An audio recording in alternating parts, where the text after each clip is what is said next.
So just as a bit of scene setting, I'm going to really talk about briefly about what PER is, why we're doing it, and kind of the benefits that we see this providing individuals and their employers. We introduce you to the panel. We've got a great panel today, and they will get to kind of quickly talk about who they are.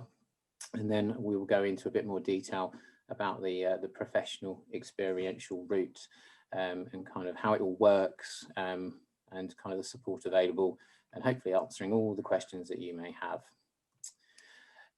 So that's the discussion agenda for today. So we've got quite a lot to talk about, so I think we'll get started. So before I kind of do all the scene setting, let's meet the panel. So we've got Dr. Rachel Banfield from the LIBF, and I'm looking at my notes to make sure I get this right, Rachel, who is our Academic Assurance and Enhancement person. I don't know if there was a word missing off the end of that. But Rachel, if you'd just like to quickly say hello and a little bit about yourself. Good afternoon, everyone. Yeah, as Rob so kindly introduced me, my name's Rachel Banfield. I'm the Head of Academic Assurance and Enhancement at LIBF. I have over 20 years experience in higher education, and as an accountant by background, I've also worked closely with the professional accounting bodies in the development of their qualifications, so can bring, you know, experience from a number of perspectives. My role today, I've been acting as tutor support for our student who's also on the call, James, and I've been helping him navigate the new route. So hope this session, hope you enjoy the session and yeah, learn lots. Thank you. That's great, thank you, Rachel. And yeah, really going to be interested to hear about how you and James have been working together, as James is our test candidate, or guinea pig as we've been nicknaming him. And I think that's a lovely segue into you, James, if you'd just like to say hello and a little bit about yourself. Yeah, sure. Good afternoon. So I work at HSBC, where I'm a senior manager in kind of the digital branch of commercial banking. But prior to that, about 10 years experience across a range of roles in business and commercial banking, everything from sort of clerical through to relationship management, leadership, and more latterly strategy and change. And yeah, I've had the pleasure of being the guinea pig. You have, and it's been really great to actually have you help us with this process, James. And you are actually very unique in that you're the only person that's ever done the professional route, the qualification route with the LIBF up to the level 5 diploma, and then the professional experiential route. So it'd be really good to hear your thoughts on the comparison of the two, and kind of, you know, the benefits or downsides even of each study route. So that'd be great to hear a bit later on. And then I'd also like to introduce my colleague Sue Sedwell, who's Head of Accreditation here at the LIBF. Hi, Sue. Sue has pretty much been instrumental in building this whole programme, so thank you for all your hard work on this, Sue. It's been a bit of a journey getting here, but we're nearly there now. If you'd just like to say hello. And come off mute first. My favourite thing that I always get wrong. Right. Hi, everyone. It's nice to see so many people joining us today. I've been working at the LIBF, or since it used to be the CIB, for just over 25 years now. And I've done a lot of work over the years on syllabus and development, assessments, work-based learning modules and so on. But my current role is to look after the various forms of recognition that we operate in the professional education area of LIBF. So that's to do with accrediting programs of the employers, those of other professional institutes, educational bodies, training providers, and the whole host of things in between, and that's both in the UK and internationally. And so this sort of fits squarely into my remit, and I'm really pleased to be here today after all the hard work, but not just me. Rob's done an awful lot on this and other colleagues around, so we hope you enjoy the presentation today. Great, thank you, Sue. Yeah, no, it's been a long journey, but we're nearly there, so it's great to get this one kind of launched today.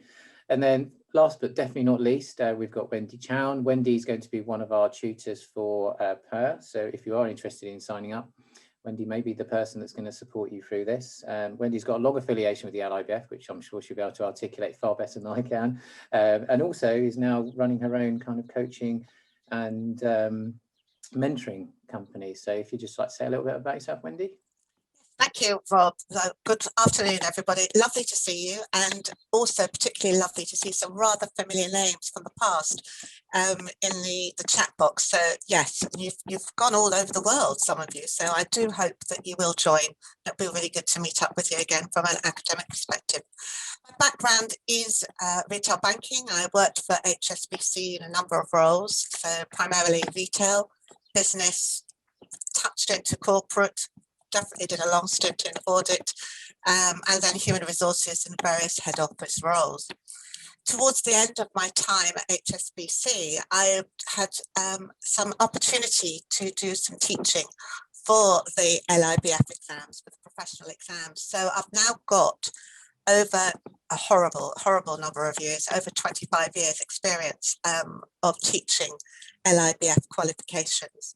And I've transitioned over to teaching, and I've worked with various higher education institutions, including the European Distance and E-Learning Network, and for universities. So I've got a fairly broad understanding of the demands of students and learning methodologies that are out there that can help you on this journey.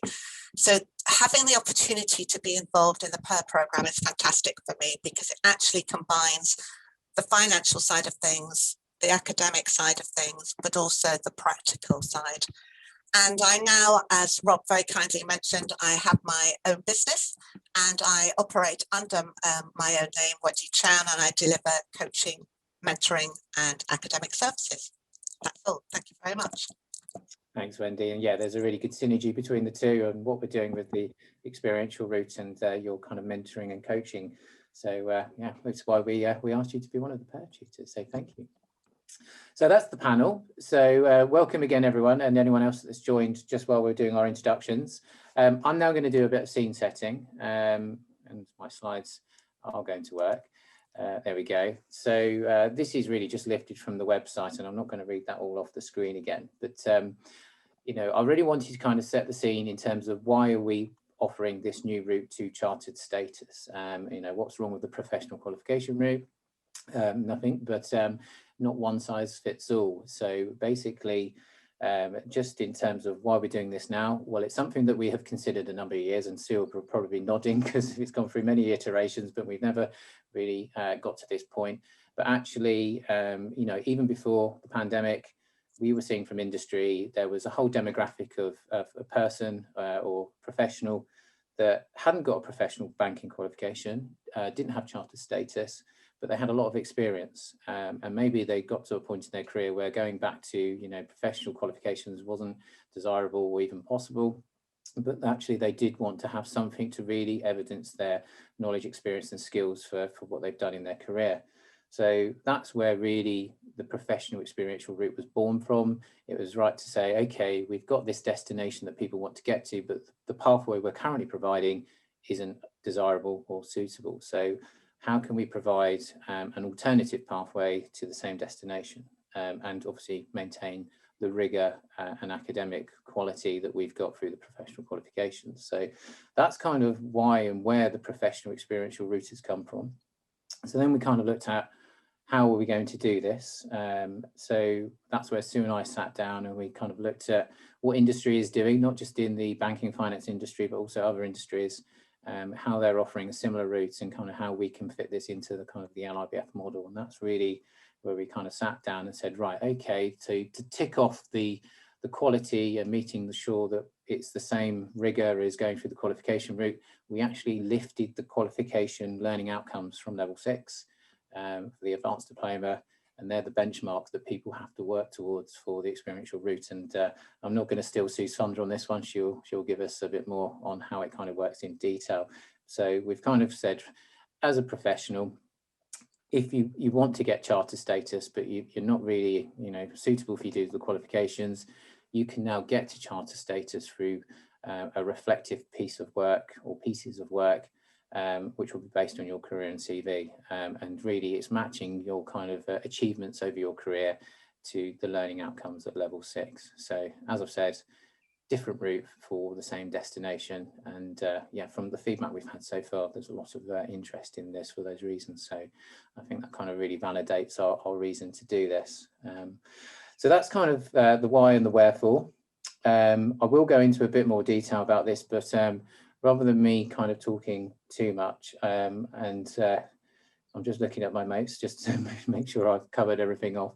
The first thing I'm going to do is really hand over to Sue, and Sue is going to really talk us about the process of the professional experiential route and kind of how it all works and the support available. So Sue, over to you. Okay, thank you very much. Yeah, I'm going to explain or give an overview of the process that's involved and some of the major steps that people will need to go through on their journey to chartered status, and the tutors and what the tutors will do, what sort of support you'll have. So firstly, we've tried to make the application process streamlined. Everyone will be able to apply online with an initial fee, I'm afraid, and we will require your details, contact details, etc., a detailed CV that you'll be able to upload on the website, together with a personal statement about the qualities you have to become chartered, your technical knowledge, your expertise, your achievements, and all your technical skills, qualities, and knowledge. When we receive that in, it will be reviewed, and when it's accepted, I'm afraid, again, money rears its head and you'll have to pay the balance of the fee. We will register you, and that gives you, first of all, a tutor allocation, possibly Wendy, possibly Trevor, or anyone else that we managed to get on board over the coming months. And it gives you access to our course site, which is already up and running. It's delivered through a fairly new platform called Brightspace, and hopefully it will be nice and easy to use. It's very clean looking, but it shows you how to get started. It shows you what to do next, and leading up all the way to submitting your work at the end. Now you'll have a maximum of a 12-month registration period, and you will receive 10 hours of support from your tutor. And I just wanted to make it clear that it will be very much on an individual basis according to your particular needs. So it becomes quite personal, if I can say that. And I'm just going to look at another note here, just to tell you exactly what the tutor's responsibilities are going to be. They will talk to you at the beginning. They would talk with you and discuss to really understand what your work role is currently, and all the experiences that and achievements you've had in the past, and will provide you with individual appropriate guidance to help you choose the work situations and topics and so on that you will focus on when you're writing your reflective pieces. It will be how to do that, what your approach should be. They will direct you to some useful reading. They'll give you guidance on basic research and suggest models, theories, tools that you can use when you analyse your scenarios and evaluate them. And let me think what else. When you have decided on your time frame, decided on your ideas, and you draft that first, your initial draft of your first scenario, they will provide feedback to you so you can refine it until you're ready to submit it. They can't coach you exactly on what to write, of course, and they can't edit your work, but they will give you guidance and ideas so you can make sure that you meet the assessment criteria. And they will also be responsible for the initial assessment of your submission. Once it's been that's been done, the process overall is that your work will be reviewed by another independent assessor, and the result will be confirmed to you. We have a standard turnaround time of giving you the result within 4 weeks from the date of submission, and you will get detailed feedback, how you did against all the assessment criteria. Because it's not a qualification as such, but a designation, you won't receive a grade or a score. It will simply be, yes, you've passed, you have met the criteria, or no, you haven't. So bear that in mind when you look at all the documentation. Provided you've passed, you will become eligible for chartered status, and the only other steps that you'll have to go through is to commit to undertaking CPD annually and confirm that you will follow our code of ethics. So there's nothing too onerous there.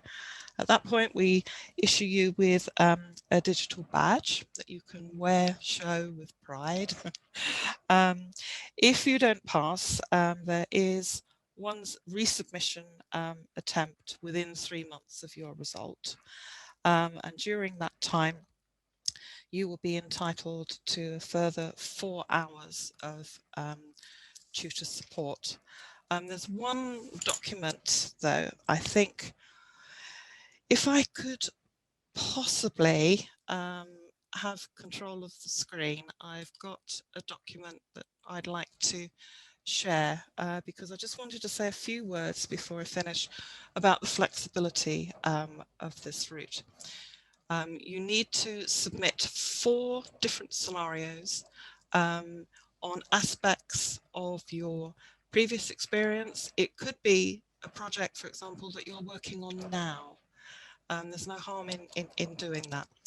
But in order to meet what we call the level 6 assessment criteria matched against the learning outcomes of our modules that appear within the advanced diploma in banking and finance in our whole framework.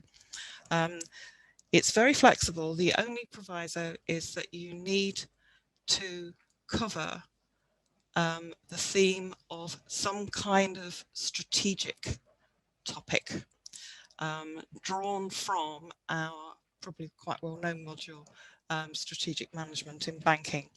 That's a big compulsory subject for anyone going through the more traditional route. So this is how we're trying to make it equivalent by asking you to do at least one scenario on strategic management. You can choose, if you wish, topics from our other 2 modules at that level, which are both risk-based. It's financial risk management in banking and managing operational risk, but you have to do 4. So we have put together a little list of suggested topics or themes for the scenarios. Now these are very wide-ranging, and the beauty of it also is that if there's a particular technical skill, technical achievement to do with your work that you'd like to write about, you can discuss this with your tutor and include it. But if I could share my screen somehow, bear with me, share screen. So if I just click on my list, will it come up? No, what's happening? Sorry. That's okay. So it's just the share screen option. I've taken the slides down. Right, okay. We can always circle back to that if you want. Yeah, okay. It's not happy at the minute. Anyway, I think I've just about finished there. So we just need to show you the topic list, because we're hoping that this is going to whet your appetite. And when you see the list, you'll think, oh, I could write on that. Oh, I could write on that. So bear with us, and somebody will have to give me a quick lesson in screen sharing. Oh, sorry, somebody's just, I'll mention this now, level 6, somebody's just, I'll answer that question straight away if that's okay. in the qualifications framework and also in the higher education, like degree programs, there are 3 levels. Level 4 is kind of equivalent to first year university level honours degree. Level 5 is the second year. Level 6 is final year honours degree level. So that's the level at which you will be working. And that's quite important. And we will have something on the website that gives you those level descriptors and the sort of level that you need to reach. And it's an important conversation to have with your tutor. That's great. Thank you, Sue. That's a really Okay. good overview of the process. I'm just conscious we have a lot of questions that are coming, and some really good ones. So I'm going to quickly those, and panelists, feel free to jump in if there's anything there that you want to kind of talk about. So we've got a few ACIBs. So hi everyone, great to hear from you. So just as a bit of scene setting, people are asking basically, if I'm ACIB, do I need to do this? Is it suitable, etc.? Absolutely, is it suitable? So ACIB basically is an associate of the Chartered Institute of Bankers, our predecessor organisation, not to be confused with Chartered Banker Institute, which is our friends in Scotland. So their current name is very similar to our old name. So we do get that confusion. But if you're an ACIB holder, an associate of the Chartered Institute of Bankers, then PER is absolutely suitable for you, because what you are is an associate at the moment, and the PER route will give you that chartered associate status. So it takes you up to that level 6 bracket that Sue was just explaining. So you know, the ACIB is, you know, absolutely fantastic, and it was obviously a very popular program when that was running, and this is a great way to maybe build on top of that. It's definitely not replacing it or kind of invalidating it. And I can see Wendy's got her hand up very politely, so please go ahead, Wendy, you're on mute. Here I go, I'm unmuted. Yes, I mean, I'm very proud of the ACIB because I am an ACIB holder. And I think one of the advantages of doing the PER route, I'm fairly convinced of this, is the fact that actually you're going away from a straight academic perspective. So back in the day, you would do the professional qualifications alongside your day job, but the qualifications may not match what you were doing.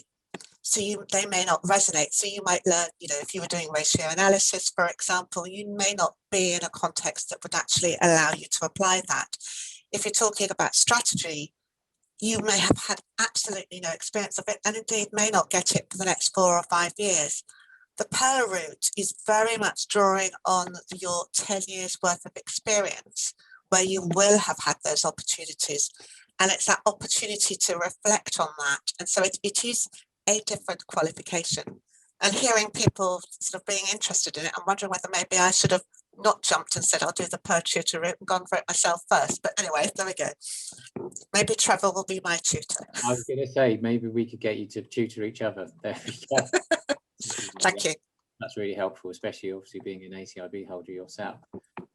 Just to pick up on a couple more questions, I've also forgot to do the poll at the beginning. Well done, Rob. So I'm going to do the poll next, which is going to be about why you may be interested. But there's a couple of questions that are quite specific, and my email address is at the end of these slides, and they're going to be emailed out. So rather than me going to individual conversations, please just email me, and I'll be happy to pick those up. I think we've kind of covered off the main ACIB bit there as well. Michelle, she's asked, if you do not pass, can you apply later with more experience? Yes, you can. However, if you don't pass first time, we do have this one more attempt at resubmission, Michelle, and what you'll have is feedback from your original submission, which will kind of say, this is where you need to think more about X, Y, Z, or this is what you haven't done. So the tutor will be there to guide you to kind of where you may have fallen down and kind of signpost you to where you need to go. So you do get one more attempt at the resubmission. If you resubmit and don't pass then I think that's probably the time where, yeah, maybe a bit more space and then having a gap before you reapply. I see, Mark, we've got an IFA member here asking about this route for financial advisors. This is purely for banking professionals, Mark. Apologies if that wasn't clear in the email or the website. As you'll know, with the advanced financial advice program that we run, or charter status, it carries some regulatory requirements. So we don't apply this to that field. It's purely for banking professionals, as there is no kind of license to practice sitting behind chartered on that one. So I hope that's okay. And I think we've answered the level 6 equivalency. I think we've really got some really good questions in here, but again, I will try and pass, maybe answer these at the end, because we have got some other bits that we want to talk about with the panel. So the next bit I'd like to do is if we can get this poll up, please, Liam. It'd just be really good to hear from the audience about, are you interested in this for yourself or colleagues, or you know, is it something that you're just trying to find more information about? So if you can now all please vote, that's all come up on the screen. And I will read out the questions or the kind of the responses as we go, while trying to look at the chat function as well. So there's a few questions actually while that's polling up about if you've already got chartered status. If you've already got chartered status, you've already got to the destination, so you don't need to do PER, because PER is kind of getting you to where you already are. So if you've got a BSc or other or a master's, or you've done our level 6 professional route, then you will already qualify for the chartered status and you won't need to do PER. There's questions about, does it have to be 10 years or consecutive 10 years? Good question. None of us have actually considered that, but I'm going to look at my panel and I'm going to say no, 10 years doesn't have to be consecutive unless anyone disagrees. We put that there really as a marker to kind of say, you know, for this to be suitable, you need to have at least, you know, a significant amount of experience behind you, but each case is individual, and we'll, you know, kind of judge it on its own merits. So don't be put off by that. So I think we've had all our polls in. We've had quite a few people, most 73%, so nearly 3/4 of the poll is that people are personally interested in this. So that's great. A few people that are interested on behalf of colleagues, and then about 1 in 5 that just want to know more. Never really considered chartered before. So that's really, really useful to know. Thank you, everyone. What's my next slide I've got here? So I'll leave that as a backdrop, but again, I want to get back to the panel because they've got some really good insights here. I'm just checking my notes again to see who we're going to go to. So Wendy, I think we had you next, as you've got, oh, Sue's waving at me. I see. I have finally got an option to share that topic list. Go on then. So I'm hoping this is going to work. Do I need to stop sharing? I'll do that and then you hopefully can take over. Can everyone see this little list? Yeah, there we go. It's up. Okay. Okay, this is published on the website, you know, obviously when students register. I'm not going to read out the list, obviously, but as you can see, there's a large number there, which we hope will suit most people that will apply. It ranges from quite broad things about the environment, the internal environment, anything to do with products, regulation, customers, risk, change, leadership, culture, and then the more sort of modern stuff that's why it's on the bottom of the list to do with, you know, digital transformation and all that kind of thing, which is obviously you know, hot topics at the moment. I think most people should be able to find, you know, a few things of interest there. But as I say, if you do sign up, which we hope you do please talk to your tutor. If there's something on there, you may work in a very specialized area, for example, and that's perfectly fine for one of your scenarios. Speak to your tutor. If we get really unusual requests, we might discuss it amongst our internal group of professional experience route people here. But that's really just to try and whet people's appetites. And I have to say that maybe the one at the top, I think all of us, given the extraordinary times we're living in and what's happened to us over the last year or so, we could all write about that, couldn't we? So I hope that's helpful anyway. I might be giving you some ideas. So I'm going to stop sharing now and hopefully thank you, Sue. back to where we were. Okay, thank you. That's really useful because there are probably people there thinking, you know, is my career going to be relevant? And the scenarios I come up with, can I match them to level 6 learning outcomes? And what we're trying to do is not really discriminate against anyone. Everyone's CV and career is unique. And we've obviously got the team to really help people identify relevant projects that would really be able to. Yeah, so long as it's related to banking and finance, it's fine. We can consider it. Yeah, and also very interesting to see some of the scenarios that will come out of this, especially if it's based on recent events. So some really interesting information, I'm sure. So crikey, we're already halfway through. So Wendy, we were going to get you just to really talk about kind of your experience of obviously work-based learning and professional qualifications. You supported our apprentices. So it would be really just kind of good to understand that, and also how you see the role of the per tutor. And you're on silent. Still on silent. Liam, can we unsilence Wendy?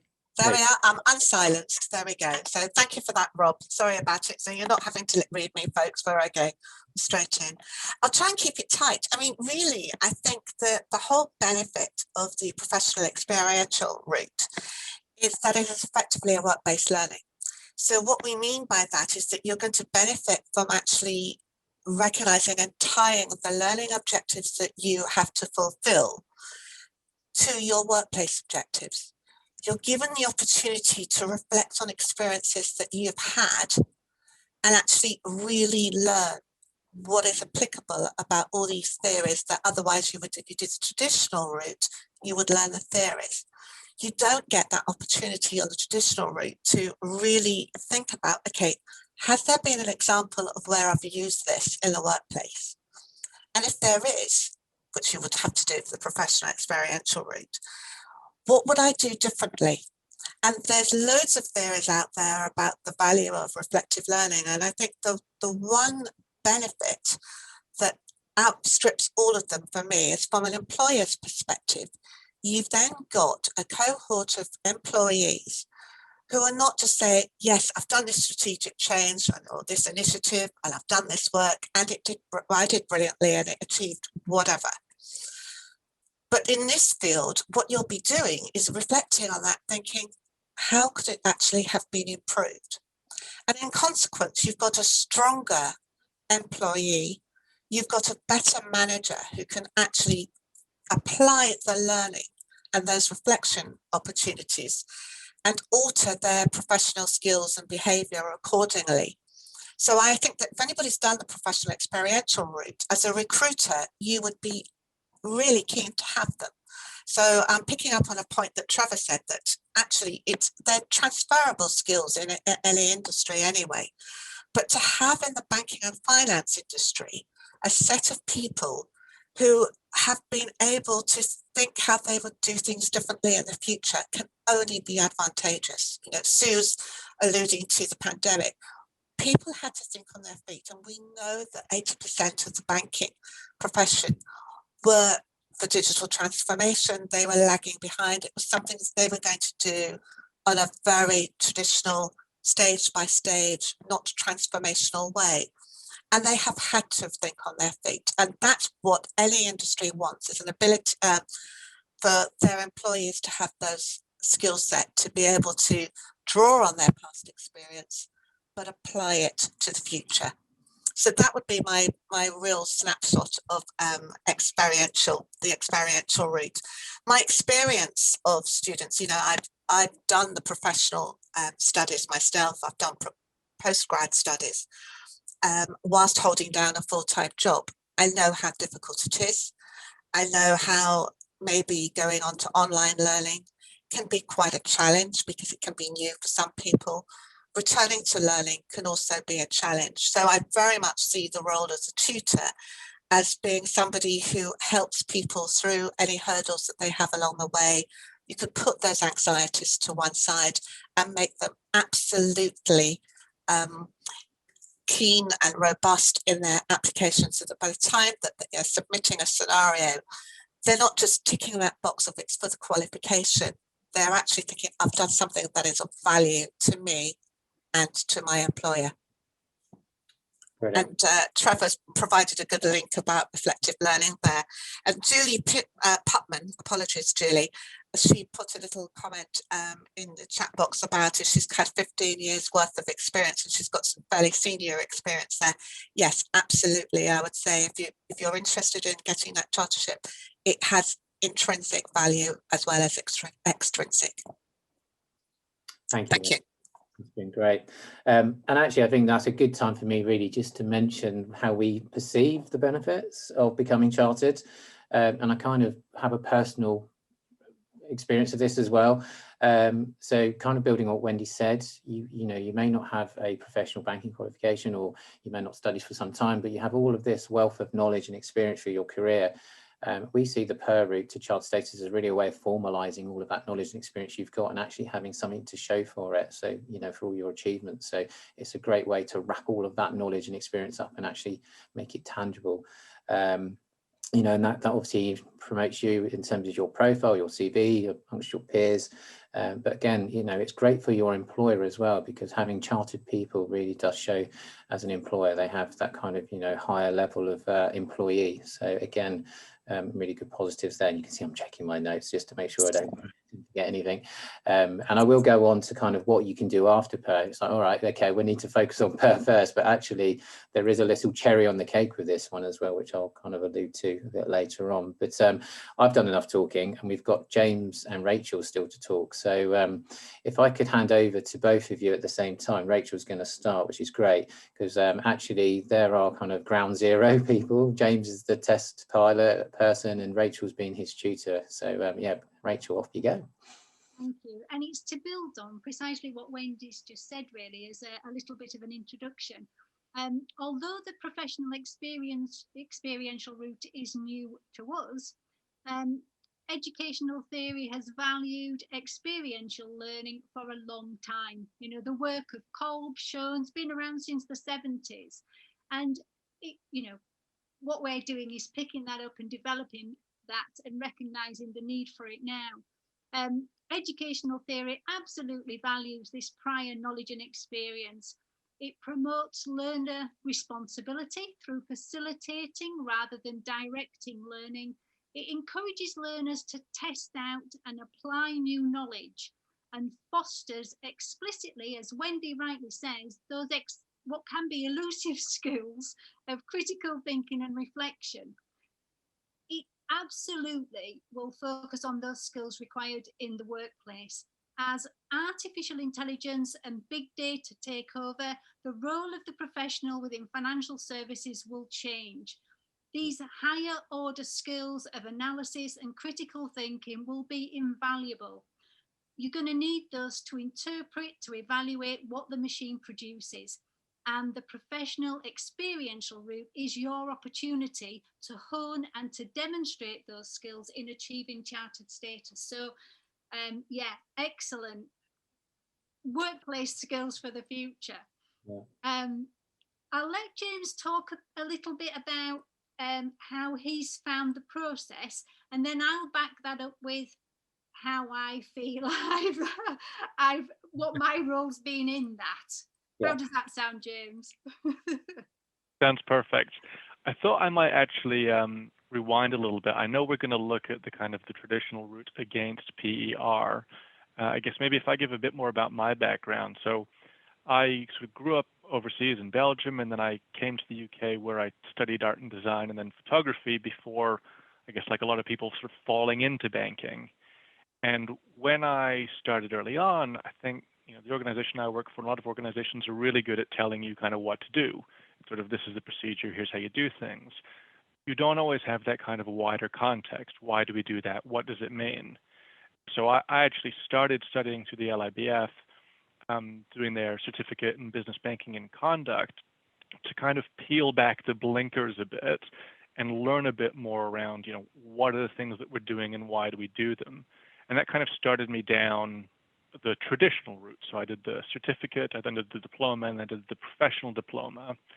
And it was speaking with Rob and a couple of his colleagues as they were developing PER. And I was thinking, well, do I then complete the final level 6 and do the advanced diploma? Or actually, maybe I'll try this new one, I guess, demonstrating the skill and knowledge through reflective practice across a number of papers. And perhaps a little bit naively, I was like, I can get a bunch of textbooks and I can work through all the material and sit the exams and write the papers, or I can just write about stuff I've done and get the same thing. And I was like, well, that'll be much easier. I'll go down that one, quite naively.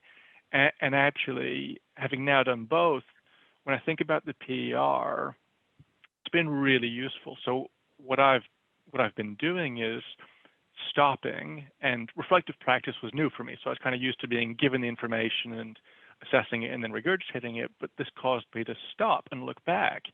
And we do that to an extent in the organization, but it tends to be limited to 1 year.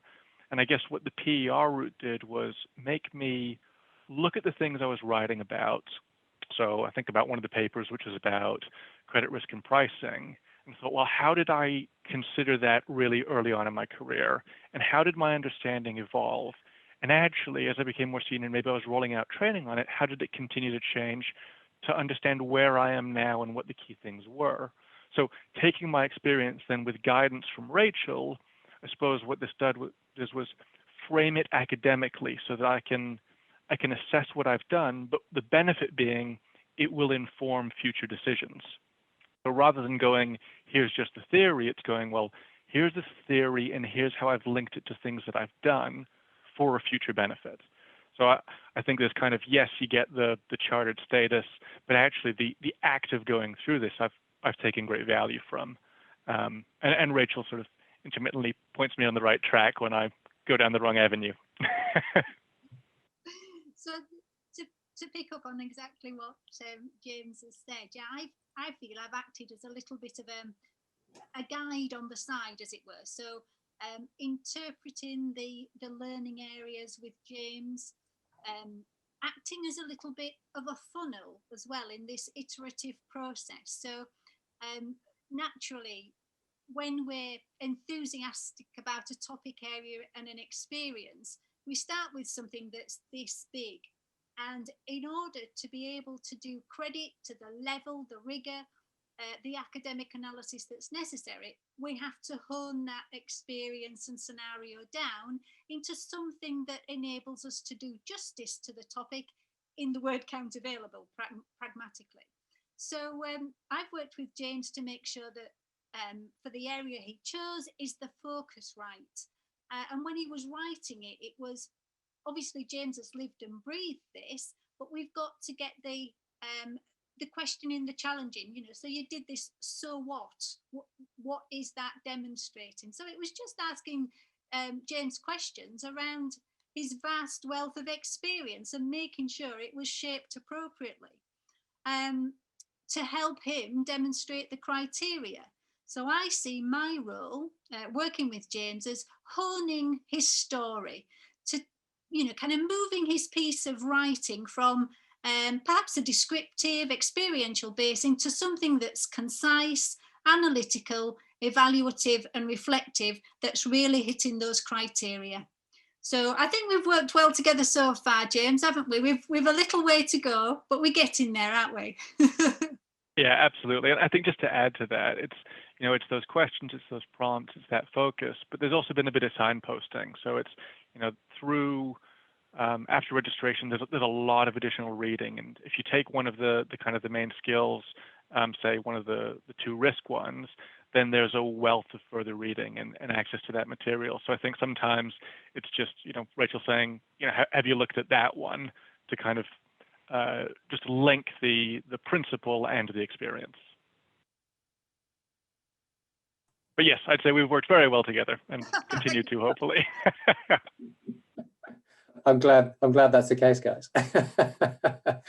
Thank you both. That's been really useful as well. And I think we've had a really well-rounded conversation on this. We haven't actually addressed a question that kind of was raised earlier in the week, which I'm keen to actually address. That was my phone. There's basically an audience that have done our ACIB, that have done the more traditional routes, such as Wendy, and quite rightly feel, that was a really robust kind of program they had to do the qualification route. And, is this other route to charter status kind of weakening that offering? And I think hopefully from all the conversation we've had so far, that really says that, no, actually, this route may not be suitable for everyone. It requires a whole different set of skills, that reflective piece of learning like Rachel and Wendy were talking about. And we're getting you to that same level 6. And there was a question again about the level 6 learning outcomes. So just to clarify, level 6 is final year degree level. And that's the learning outcomes from our advanced diploma in banking and finance. So we're still testing you to the same leveling and learning outcomes. It's just that this is a reflective piece of work to get there rather than the professional qualification. And I think, as James said, he kind of maybe thought, oh, this could be a shortcut for me. Great. I've done the professional route. So again, James is unique, and in his experience, he's done the professional qualification route, and now he's doing the professional experiential route, and he's comparing the two. And actually, you know, it wasn't maybe as a kind of shortcut as he first perceived, but it has, as I keep saying, it's an alternative route to really allow people to reflect on their career rather than studying more qualifications, like Wendy said, that may not actually be directly relevant to your current role. So this is really bringing in that practicality and that kind of relevance to you, and allowing you to get to chartered status that way. There was a cover up of bits I wanted to kind of mention, and keeping an eye on the questions that come through. And again, panel, please feel free to type or say something if you wish to say anything in response to the questions. There was one about ongoing costs from Andrew. So Andrew, good question, because once you become chartered, that is a membership level with the LIBF, and there is a membership fee requirement with that. The good news is when you become chartered with the LIBF, whatever route you take, financial advice, the banking route, or this route to professional experience route, we give you your first year's membership free of charge. So that's kind of a thank you from the LIBF. And then you do have to also maintain your chartered status through CPD. So that's 35 hours of CPD every year, which actually will work out, it's only a few hours a month. So there is an ongoing requirement for chartered. But actually, there's also another benefit to this route that I'd like to highlight. And if in that bottom right-hand box, you can see there that if you were to do an additional piece of learning once you've done your PER, you can actually get our advanced diploma in banking and finance. So if you don't have a banking program behind you already, and it's something you would like to get on top of chartered status, there is a small piece of learning of 4 months, that you can do. And that will also give you the level 6 advanced diploma in banking and finance. So there's kind of two opportunities with this route. You can get your chartered status and you can get a level 6 banking diploma at the same time. So, you know, we really see that as added value for people that wish to kind of, you know, get the two in tandem. And also, if you do get the level 6 program, that then qualifies you for our master's program. But I think we're not going to get too ahead of ourselves on that one. But we do have a postgraduate fintech qualification coming out soon. So if that's something you're interested in, you don't already have level 6, this could also be a great way of getting there. Let's have a look at the time. We've still got 10 minutes and we haven't gone through many slides. So I'm just going to kind of carry on. Please keep the questions going and everyone just, you know, answer those as they can go. This slide really was just to show kind of the professional banking framework that we currently have here at the LIBF. So this is the more traditional route. So as James was saying, he would have done the stage 1 professional diploma. So he would have worked his way up to that stage. And then he's kind of taken a diversion and gone over to the professional experiential route. You don't have to do stage 1 to do the professional experiential route. This is the qualification route and this is the experiential route. The two sit alongside each other. And as I keep saying, different routes to the same destination. So you may not have studied with the LIBF before, you may be ACIB, you may have done some of the new. Whatever your scenario is, you have the choice of carrying on with the qualifications or doing the qualification route if that's more appropriate, or you can go over to the professional experiential route. It's very flexible. I wonder if it's worth just talking to a bit of a comparison between the both, because I guess in both stages you finish with a level 6 and chartered, but I guess a lot of it comes down to the preference and the way in which you work best. So I think the traditional route is far more absorbing the material, completing assessment, completing papers, whereas the experiential, you know, I think I found it more challenging because it's so open. You've got great flexibility in the material you choose to go into, although you still need to link it to the outcomes. But having that, I guess, that self-discipline, that self-imposed structure is a different style than, I guess, completing something which feels more traditionally academic. And so I think there's a bit of a learner preference as to whether you would like that imposed structure, or actually if you have that discipline to follow the PER route. Yeah, no, that's really helpful. Thanks, James. I'm just keeping an eye on the chat function. So Jamie, hi Jamie, if you've already completed the professionalism, conduct and ethics route and then changed to PER, do you get the advanced diploma? Yes, you do, basically. That's absolutely fine. You will get that. It's the two combined, so the professionalism qualification plus the professional route that will give you that advanced diploma. We will be sharing the slides, everyone, so don't worry, they will be emailed out and a recording of this, so you can play it back to your heart's content if you wish to do so. And I think that's most of the questions. And again, if we don't answer them now, what we do is I'll do those offline and send them around with the recordings. So apologies if we don't get to all of them. Right, let's do one more poll, I believe. So if Liam in our events team would be kind enough just to bring that one up. It'd just be good to really understand from the audience where you are now. If we've put you off, if we've encouraged you, or you're kind of indifferent, how do you feel about the professional experiential route? So okay, a few people there saying it's quite a big commitment, which that's not a bad thing. We want people to realise that this isn't going to be something you can do in a few weeks or months. It is a commitment. So there's quite a lot of people there that's thinking it's quite a lot of effort there. A third of people don't see any issues and interested in registering, which is great. 10% more professional, kind of more formal study route. So again, we recognise this. This isn't here to replace professional qualifications at any shape or form. This is really giving people the choice. So and then there's maybe about 15% of people that are not sure if they qualify for this quite yet. Any questions personal to yourself, my email address is right on the end of these slides, so when we get there you can make a note of that and then just drop me a line, and if it's not me, I'll get one of our lovely panelists to help, I'm sure. Panelists, is there anything else you would like to say? We've got 5 more minutes. I think we can all see the voting is pretty much stopped on that one. Who we all get? Oh, Wendy, you've got your hand up. Off. And hopefully I've unmuted myself as well. It's a tie-up between something that's going on the chat raised by James's comments about preferred learning styles and about the time commitment. And if you are somebody who prefers to dedicate a fairly consistent amount of time over a window, the benefit of the professional experiential route is that you can choose your time frame. And then you can flex your input into that learning accordingly. Some people absolutely love exams. Believe you me, there are people out there who do love exams, and they love that opportunity of, I'll just sort of toddle along, I'll do my learning the traditional way. And then they absolutely blitz it for the exams because they've got great short-term memories.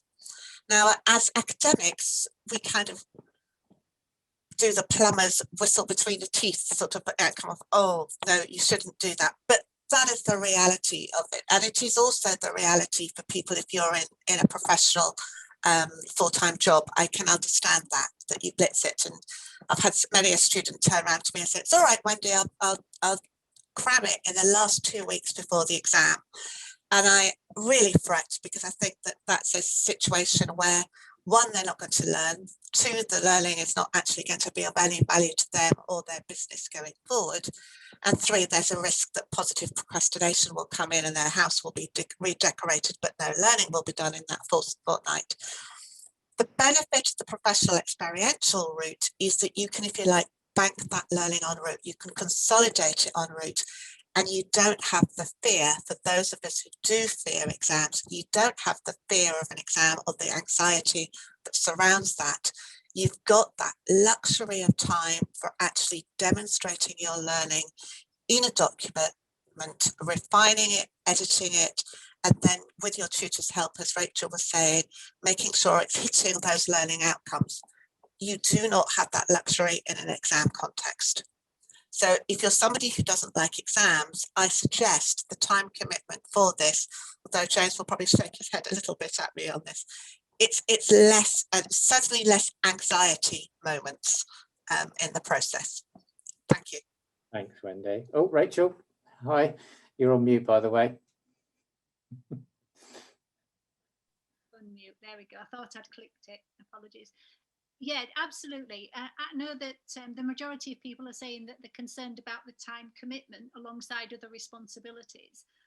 And as someone who held down a fairly senior position and did a doctorate at the same time, yeah, I totally get what you're saying there. The way I worked it was to make best use of this flexibility, and the PER has got that flexibility.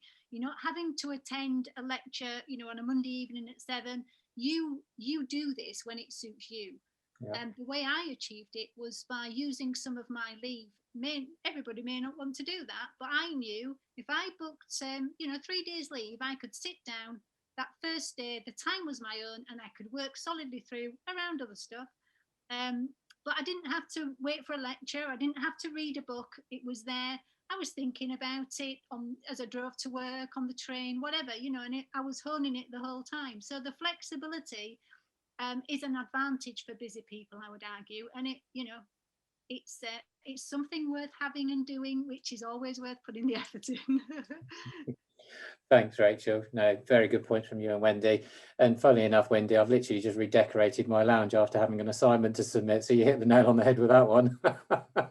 Thankfully, I managed to do both, but the painting got done first. So you're right.